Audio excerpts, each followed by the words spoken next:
स्वागत है आप सभी का उत्तराखंड एक्सप्रेस में। तो शाम के 7:30 बजने वाले हैं और उत्तराखंड की दिन भर की हर एक हलचल के साथ मैं हूं प्रीति बिष्ट। तो चमोली आपदा की बात करेंगे। आज थोड़ी राहत की बात यह है कि जिंदगी की उम्मीद जगी है। आज के दिन जो खबर यहां से आई है तो बड़ी खबर है, सबसे बड़ी खबर है आज की। ऋषिगंगा में एक और खतरे को लेकर झील बन गई, ये आपको बताते हैं। इसके बाद बताएंगे कि कैसे अब जिंदगी की उम्मीद बन रही है। तो फिलहाल खतरा टला नहीं है। DRDO ने इस झील का सर्वे किया है। तो जो तस्वीर हम आपको दिखा रहे हैं ये बहुत ही एक्सक्लूसिव तस्वीर है और इससे पहले कल के बुलेटिन में भी हमने दिखाया था कि यहाँ पर झील बनने की बात कही जा रही है। तो अब जो ये तस्वीर सामने आई है जिसका हेलीकॉप्टर से सर्वे किया गया है तो बहुत सारी बड़ी बातें निकल कर आई हैं। तो DRDO की टीम वहां पर पहुंची है जो रैणी गांव से आगे एक पेंग गांव पड़ता है, वहां पर ही झील बनी है। तो चिंता की बात यह है कि इस झील की लंबाई 350 मीटर है और लगभग 60 मीटर के करीब इसकी ऊंचाई है और मलबे से यहाँ पर डैम बन गया है। तो ये 60 मीटर ऊंचाई तक डैम बन गया है, यानी कि इतनी गहराई की ये झील है। तो अब इससे आप अंदाजा लगाइए कि कितना पानी इसमें हो सकता है। तो जितना ज्यादा पानी तबाही की उतनी ज्यादा आशंका। तो हेलीकॉप्टर के जरिए पूरी झील का सर्वे किया गया है और अब यहाँ झील पर सर्वे टीम को उतारा जाएगा और फिर असल में हालात हैं क्या उसका आकलन होगा। लेकिन जो तस्वीर सामने आई है तो पानी की स्थिति को देखकर माना जा रहा है कि खतरा टला नहीं है, बल्कि एक और खतरा है जो बढ़ रहा है।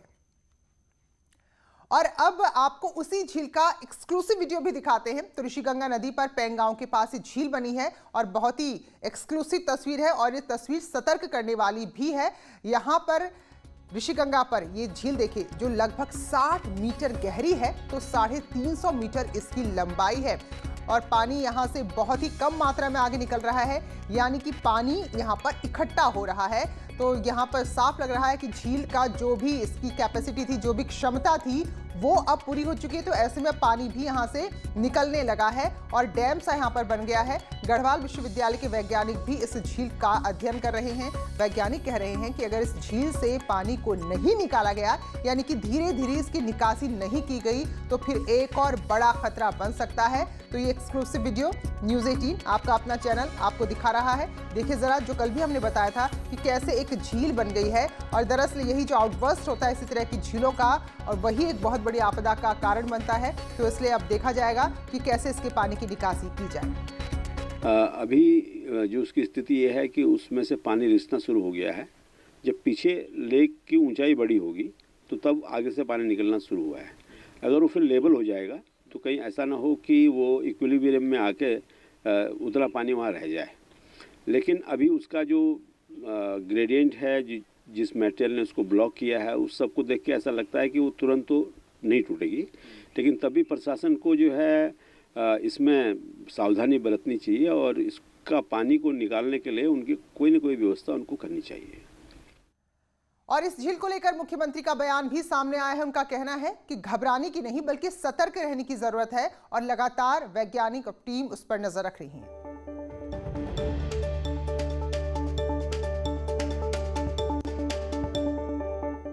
वो झील का अभी हमको उसकी जानकारी है और उस पर पूरी तरह हमारे सैटेलाइट के माध्यम से उस पर निगाह रखे हुए हैं और मैं समझता हूँ कि अभी तक जो झील की स्थिति है, सावधान रहने की ज़रूरत है, घबराने की ज़रूरत नहीं है। लगभग ये 400 मीटर लंबी है। गहराई का अभी इसमें ज़्यादा अनुमान नहीं आ रहा है, लेकिन जो उसमें जो मुहाने पर जो सिल्ट आया है ऋषिगंगा से और जो रॉथिंग गार्ड जो है, तो उसको उसने पुश किया है। उसके कारण वहाँ पर लगभग एक 12 मीटर उसकी हाइट नज़र आ रही है, लेकिन पानी उसमें कितना है अभी वो क्लियर नहीं हुआ है। तो फिलहाल ये पता लगाया जाएगा। अच्छी बात यह कि झील नोटिस में आ गई है और अब आगे जो भी कदम उठाने होंगे उठाए जाएंगे। तो ऋषिगंगा के अपर स्ट्रीम में बनी झील का मुआयना करने के लिए SDRF और NDRF की टीम भी निकल चुकी है। तो 8 सदस्यों की टीम माउंटेनिंग करते हुए, यानी कि चढ़ते हुए, पैदल चलते हुए, पर्वतारोहण करते हुए यहाँ तक पहुंचेंगे, क्योंकि ऊंचाई में झील है। और फिर इसका निरीक्षण करेंगे। ये आंका जाएगा, ये परखा जाएगा, ये देखा जाएगा कि कितनी गहराई इस झील की है, कितनी चौड़ाई इस झील की है, ताकि इसके अंदर के पानी का अनुमान लगाया जा सके और फिर उसी के अनुसार आगे का एक्शन प्लान तैयार होगा। तो सैटेलाइट से जो कुछ इमेजेस आई हैं तो उससे बताया जा रहा है कि जिस इलाके से आपदा शुरू हुई थी वहां पर एक झील बनी है और इस झील से आने वाले समय में बड़ा खतरा पैदा हो सकता है। झील की फॉर्मेशन है, इसका पता सैटेलाइट इमेजेस से और एरियल रेकी से पता चला है, परंतु एग्जैक्ट साइज उसका अभी भी स्पष्ट नहीं है। और कल भी उसमें एक्स्ट्रा पानी आया ऋषि गंगा में, तो हो सकता है झील से कुछ न कुछ पानी का रिसाव शुरू हो गया हो, जो डेंजरस लेवल पर नहीं है, जो मैनेजेबल लेवल पर है। तो इसलिए हमने ग्राउंड रेकी के लिए आज एसडीआरएफ की टीम भेजी है, साथ में उसमें कुछ एनडीआरएफ के भी जवान गए हैं।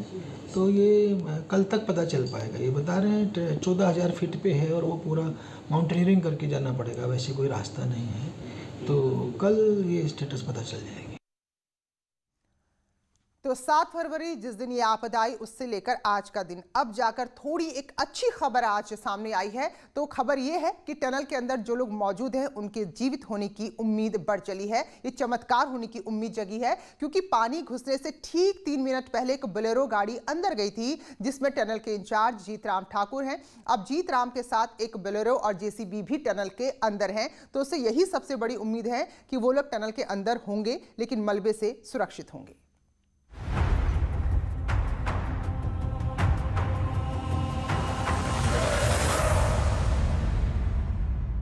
ये हैं जोशीमठ के ढाक गांव निवासी विनय थपलियाल और रविंद्र थपलियाल। थपलियाल परिवार के 2 बेटे राजेश और अनूप तपोवन साइट पर सीनियर सुपरवाइजर के पद पर काम करते थे। आपदा के दिन दोनों भाई इसी टनल में काम कर रहे थे। समय बीतने के साथ हालांकि अब उम्मीदें धूमिल होने लगी हैं, लेकिन विनय और रविंद्र थपलियाल के साथ ही टनल में फंसे कई लोगों के परिजनों को अब भी उम्मीद है, और इस उम्मीद का नाम है इंजीनियर जीत ठाकुर। जीत ठाकुर टनल के इंचार्ज हैं। बवंडर आने से ठीक 3 मिनट पहले वो अपनी बोलेरो गाड़ी लेकर टनल के अंदर दाखिल हुए थे, और वो पूरी टनल का चप्पा चप्पा जानते हैं। प्रभावित परिवारों को उम्मीद है कि अगर टनल का कोई भी कोना मलबे से बच गया होगा तो जीत ठाकुर वहां तक सबको ले गए होंगे और सभी लोग सुरक्षित होंगे। यहाँ पे जो हमारे एजीएम थे जीतराम जी, वो टनल स्पेशलिस्ट थे और उनके पास पूरा डिसल्टिंग का वो इंचार्ज थे। वो आपदा आने से ही 3 मिनट पहले अंदर गए थे। तो किस चीज़ में, मतलब पैदल गए थे या? नहीं, गाड़ी में थी, उनकी गाड़ी थी 3105 बोलेरो थे 7 सीटर। हाँ। वहाँ पे अंदर गए थे, तो जैसे ही 3 मिनट अंदर गए तब ऊपर से फ्लड आ गया सर। इसमें अभी हाल फिलहाल में मेरे भी 2 भाई मिसिंग हैं, ये बैराज वाली साइड पे। तो हम भी इसीलिए अभी लगातार इसी को देखने आ रहे हैं कि भाई कहीं उनकी बॉडी हमको रिकवर हो।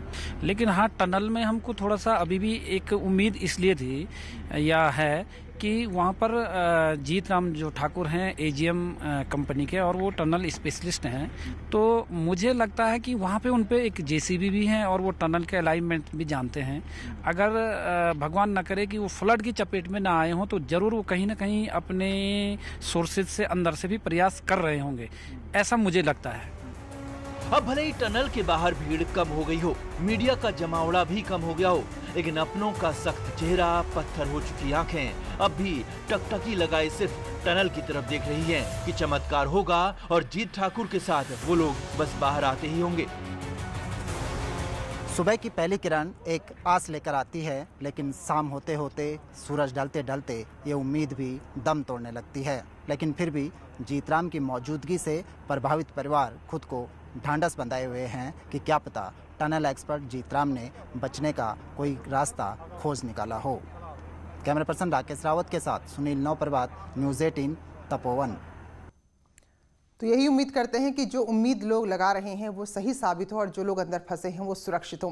तो चलिए अब आपको उस टनल के अंदर भी ले चलते हैं जिसमें रेस्क्यू ऑपरेशन चल रहा है। तो करीब 100 मीटर अंदर तक का एक्सक्लूसिव वीडियो जो हम आपको दिखा रहे, देखिए जरा, ये वो हिस्सा है टनल का जिसे साफ कर लिया गया है, जिससे मलबा हटा लिया गया है। तो ये बेहद ही खास तस्वीरें भी हैं, इससे भी आप अंदाजा लगाएंगे कि कैसे यहाँ पर रेस्क्यू का काम चल रहा है। तो एक्सक्लूसिव तस्वीरें हमारे दर्शकों के लिए, टनल के अंदर की तस्वीर, सुरंग के अंदर की तस्वीर। तो एक तरफ मलबा और कीचड़ भरा है और दूसरी तरफ जो अब तक जो गाड़ियां आ रही हैं जा रही है उसके निशान भी आप देख सकते हैं। इसी मलबे को लगातार साफ किया जा रहा है। दरअसल दिक्कत यह है कि जो मलबा साफ होता है तो वही मलबा आगे से अचानक आ भी जाता है, तो ऐसे में दिक्कत बहुत ज्यादा यहाँ पर हो रही है। तो आप इन तस्वीरों को देखकर अंदाजा लगाइए कि जो हमारी रेस्क्यू टीम यहाँ पर दिन रात जुटी हुई है वो कितने मुश्किल हालात में काम कर रही हैं, और जो लोग रेस्क्यू में जो बचाव काम में लगे हैं उनकी खुद की सुरक्षा भी यहाँ कुछ कह नहीं सकते, क्योंकि यही आशंका बार बार है कि पता नहीं कब आपने मलबा हटाया और अगर कोई रुका हुआ पानी हो वो सैलाब बनकर बाहर ना आ जाए। तो बहुत सारी आशंकाएं हैं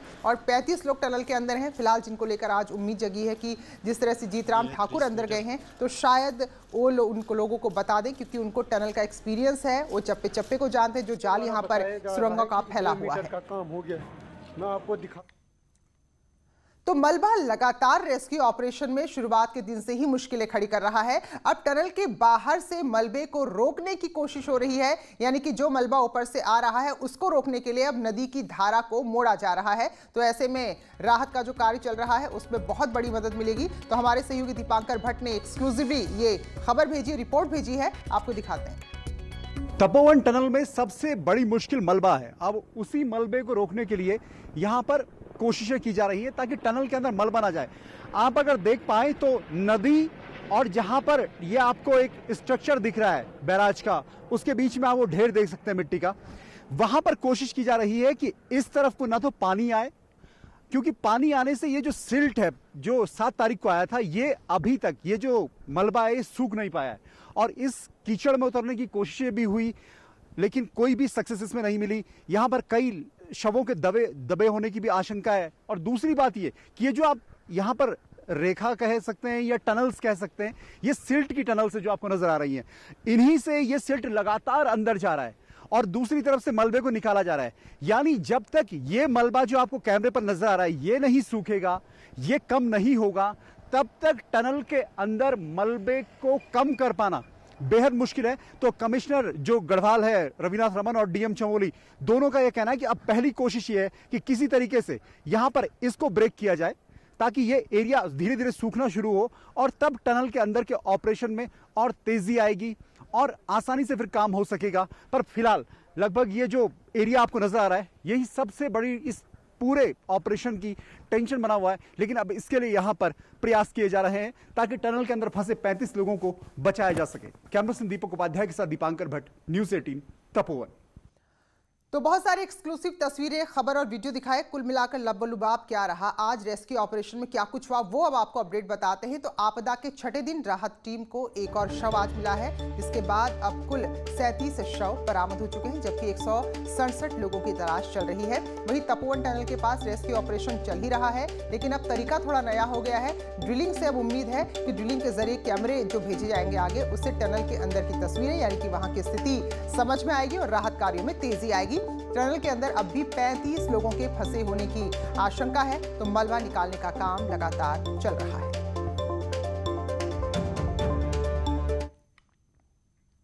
तो जो एक शव मिला है, रैणी गांव में भी मिला है यहाँ पर एक शव, तो उसकी शिनाख्त हुई है और शव की शिनाख्त हुई है प्रोजेक्ट मैनेजर के जनरल मैनेजर के तौर पर। राहत कर्मियों ने शव निकाला है, परिजनों ने प्रोजेक्ट मैनेजर बशारत की शिनाख्त कर दी है। तो प्रोजेक्ट के जनरल मैनेजर थे जिनका शव मिला है रैणी गाँव में, और इनकी जो पहचान है वो बशारत के रूप में परिजनों ने कर ली। और वहीं सबके बीच चमोली आपदा में जिन 7 लोगों ने अपनी प्राण गंवाए हैं, जो 7 पार्थिव शरीर थे, उनका सामूहिक अंतिम संस्कार किया गया। और ये तस्वीरें जो आप देख रहे हैं इनमें से 4 शवों का कर्णप्रयाग घाट पर, जबकि 3 का चमोली घाट पर अंतिम संस्कार किया गया। क्योंकि इनकी शिनाख्त नहीं हो पाई है तो ऐसे में इन सभी के डीएनए सैंपल सुरक्षित रख लिए गए हैं। तो अब तक 10 शवों की ही शिनाख्त हो पाई है, जबकि कुल 37 शव अब तक यहाँ मिल चुके हैं। तो फिलहाल ऐसे लोग जिनकी शिनाख्त नहीं हो पाई उनका सामूहिक अंतिम संस्कार किया गया, लेकिन भविष्य में परिजन अगर ढूंढते हुए आते हैं तो उसके लिए डीएनए सैंपल सुरक्षित रखे गए। चमोली के तपोवन बैराज के पास भंग्यूल गांव को जोड़ने वाला पैदल पुल भी 7 फरवरी की आपदा में तबाह हो गया। तो ऐसे में जो ग्रामीण हैं उनके लिए बड़ी मुश्किल है। तो देखिए जरा, वाकई में इन्हें आप देवदूत नहीं कहेंगे तो क्या कहेंगे, क्योंकि जब हर तरफ से आप उम्मीद खोते हैं तो यही हमारे सेना के जवान हैं जो मदद के लिए आगे आते हैं। तो भंग्यूल गांव को जोड़ने के लिए न सिर्फ रोपवे ब्रिज का निर्माण यहाँ किया है बल्कि लोगों की आवाजाही में भी उनकी मदद कर रहे हैं। तो ये तस्वीरें आप न्यूज़ 18 पर देख रहे हैं, देखिए जरा, क्योंकि गांव पूरी तरह से कट गए हैं बाकी हिस्सों से। जो एकमात्र रास्ता पुल था वो बह गया, तो इसलिए भी सेना के जवान यहाँ पर मुस्तैद हैं और लोगों को उनके घर पहुँचाने और घर से बाहर लाने की पूरी जिम्मेदारी अपने कंधों पर इन्होंने ली।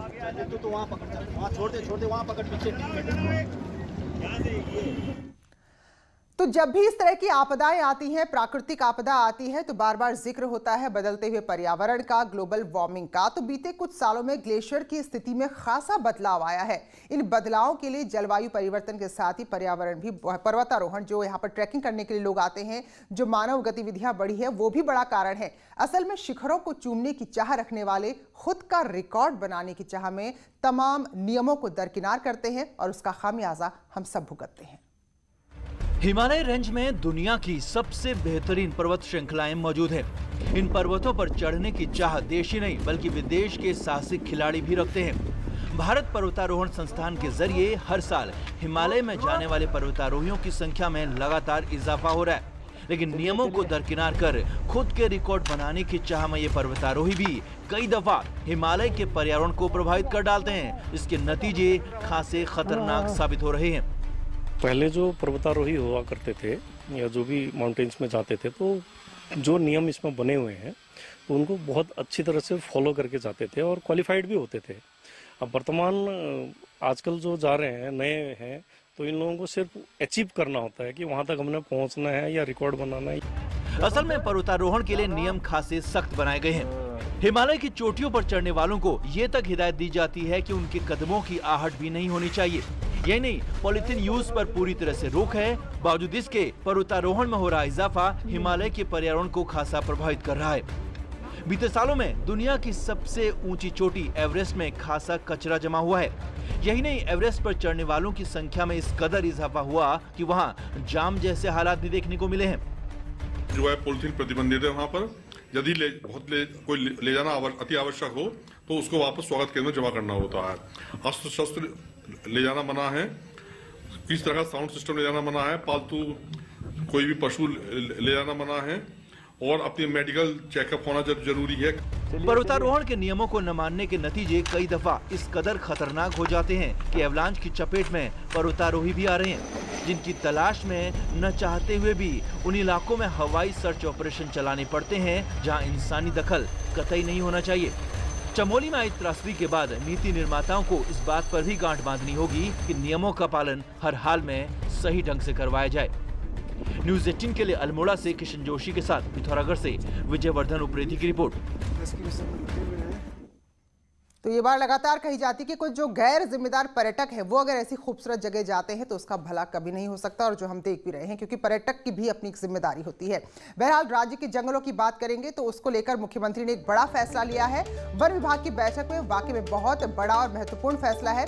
दरअसल वो कर्मचारी जो जंगलों को आग से बचाने में अपनी जान गंवा देते हैं, उनको जो मुआवजा अब तक महज 2.5 लाख का मिलता था उसको बढ़ाकर 15 लाख कर दिया गया है। तो ये बड़ी खबर है, और मृतक कर्मचारियों के जो भी परिजन है, जो भी आश्रित, उनको मुआवजा दिया जाएगा। इसके अलावा जंगल की आग पर अब तकनीक के जरिए भी नजर रखी जाएगी और सैटेलाइट के जरिए आग लगने की घटनाओं को रोका जा सकेगा। इसके लिए integrated command and control centre बनाए जाएंगे। और हमने आज ये निर्णय लिया है कि अभी तक जो इस तरह से हमारे वनकर्मी अग्नि की भेंट चढ़ जाते हैं, उनको अभी तक 2.5 लाख रुपया मिलता था। तो हमने एक निर्णय लिया कि उनको हम 15 लाख रुपया उनके आश्रितों को हम अब देंगे, एक निर्णय लिया है। दूसरा, फॉरेस्ट फायर को रोकने के लिए एक एडिशनल PCCF रैंक के अधिकारी को उसके लिए एक जिम्मेदारी दी गई है कि वो पूरे राज्य में इसको देखेंगे।